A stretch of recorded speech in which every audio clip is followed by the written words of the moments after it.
Bless you.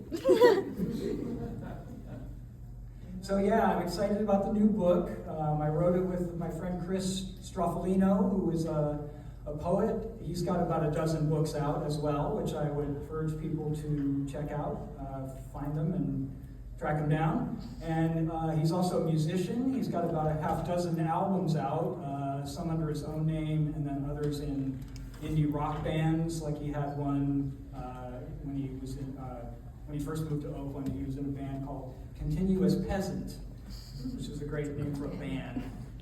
And so I've known him for about 30 years, although we just met in person for the first time about a year ago.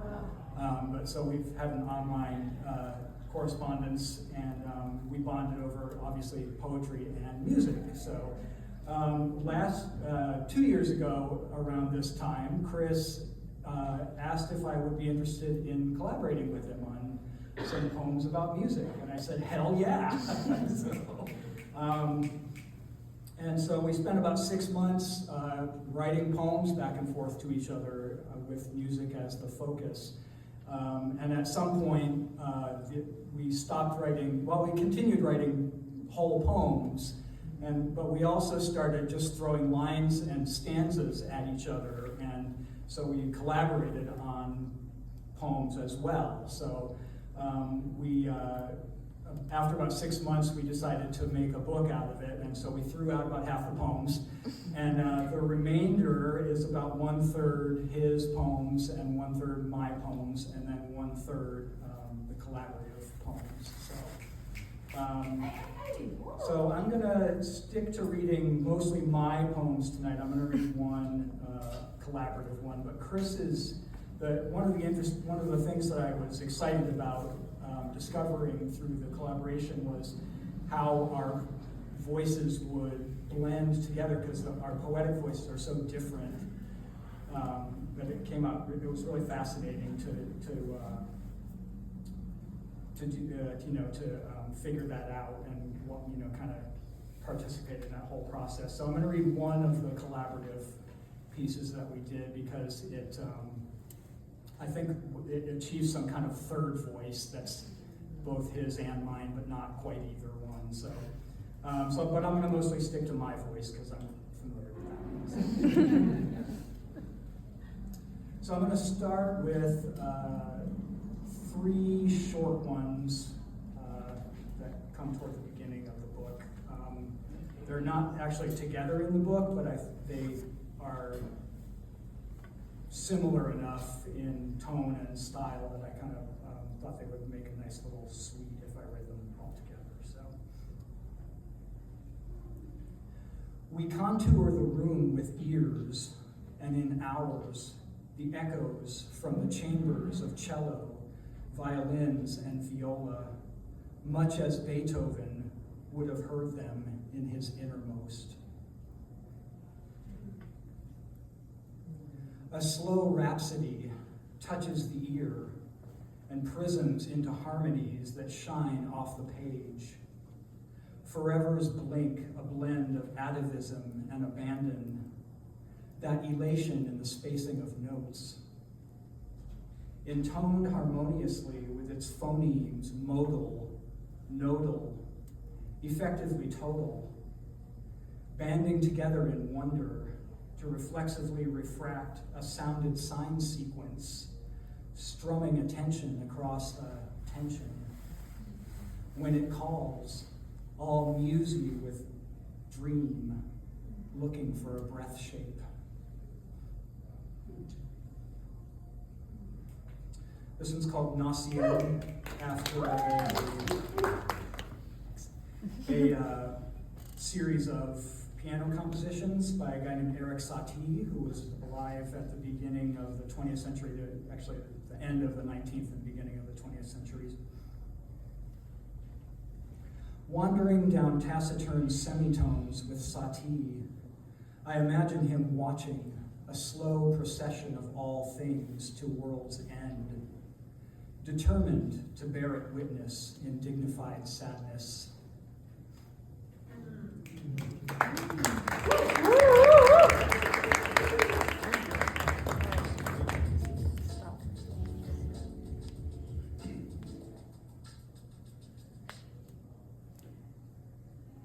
anacrusis.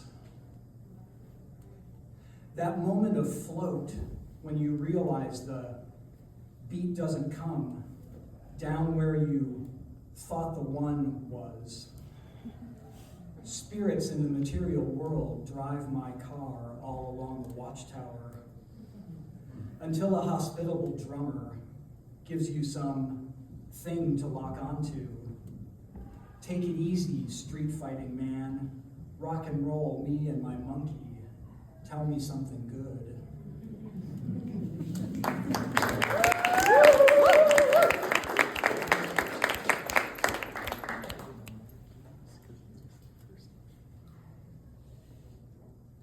So this is the collaborative poem. The first stanza is Chris's, and then we swapped after that. This one, I had no idea where this was going the whole time we were writing it. And I'm pretty sure Chris didn't either. I would get his stanzas back and I would go, where the hell is this going? What are we doing here? But I would think about it for a little bit and then, oh, well, maybe we can take it this way. And then I would get something back that I was like, that wasn't where I was going. So, but somehow we held on and it kept working. It kept somehow working, and then, and then it ended, and we were like, yeah, that's it. So it's called Saturn Knocks Jupiter Out in the Eighth.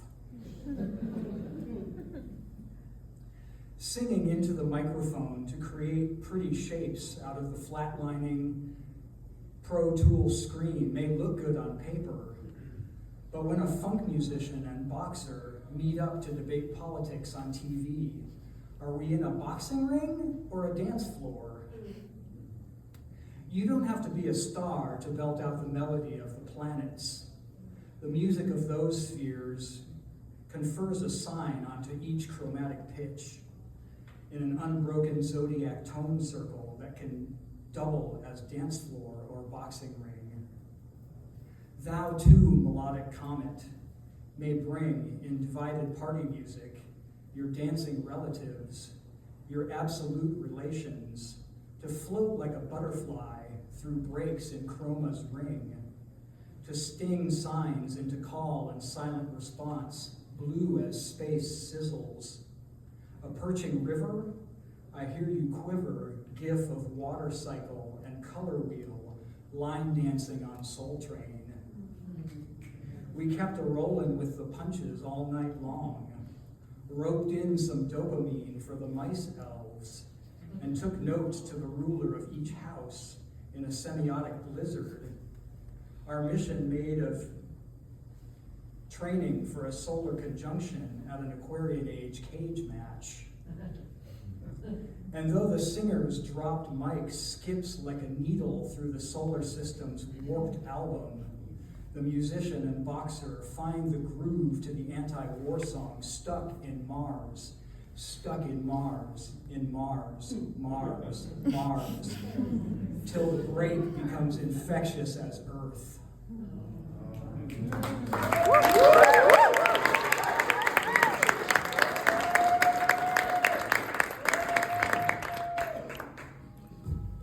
That was Chris's ending, and I was like, that's it!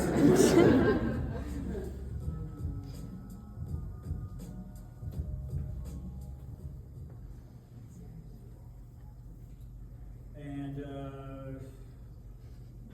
I'm going to finish with two pieces that I've read before in this space, but a lot of people who are here tonight were not here when I read them, so they will be new to before. I think it's been long enough. It's cool. Very good. Okay. I've heard Vanessa's song so many times. Yeah, it still feels good. They're my two favorite pieces in the book, so I gotta read them. So. The first one's called Take the Mods Thrifting. What goes better with the blue suede shoes, the pink peg slacks, or the red blue jeans? This raspberry beret matches the pants, or I could do the fez and switch to the boogie shoes with the diamonds in the soles. Can I borrow your famous blue raincoat? The cheap sunglasses I got will accessorize with it well. And what's a better match for a leopard skin pillbox hat than some electric boots and a mohair suit? I know those boots were made for walking, but honestly I prefer a high heel sneaker. Or an old brown shoe if I can't find some boxing gloves. I feel like a jerk wearing white socks with my Adidas.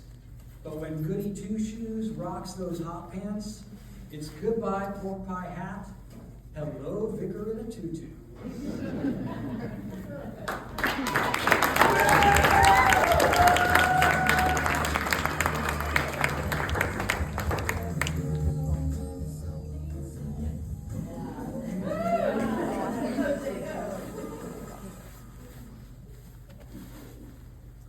And then the last one is called Questions 70 and Up.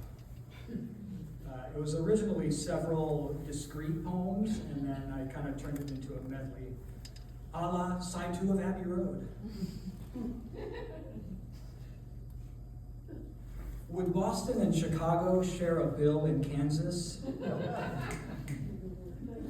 What did America learn about itself during all those tours of Asia? And vice versa. When you hear It Don't Come Easy's less lead guitar intro, do you want to sing Let It Rain instead? There was a time when you could tell everyone this was your song, and no one would think you were so vain as to think it was about you. This was before there was no time left for you. With mortality beckoning and time, as Steve Miller would later observe, slipping into the future, who could blame us now for wanting to fly like an eagle or like Superman to the revolution? To start a band that covers blood, sweat, and tears material, and hear me out, it's a punk rock band called Pus, Piss, and Phlegm. But I can stop that anytime I want. It's not too late to turn back now. After all, if you don't know me by now, I'm a rocket man, a honky cat, a horse with no heart of gold, alone again, naturally, at the once dry, now broken levee, missing the last piece of American pie. Yes, the divine right of King Crimson is rushing to its genesis at Emerson Lake, and palm trees glow where my rosemary throws down sage and thyme. Space is the stage, and time merely its Ohio player, which struts and frets and straps us into the love roller coaster from which we'll fall to our death while Phil Collins watches indifferently.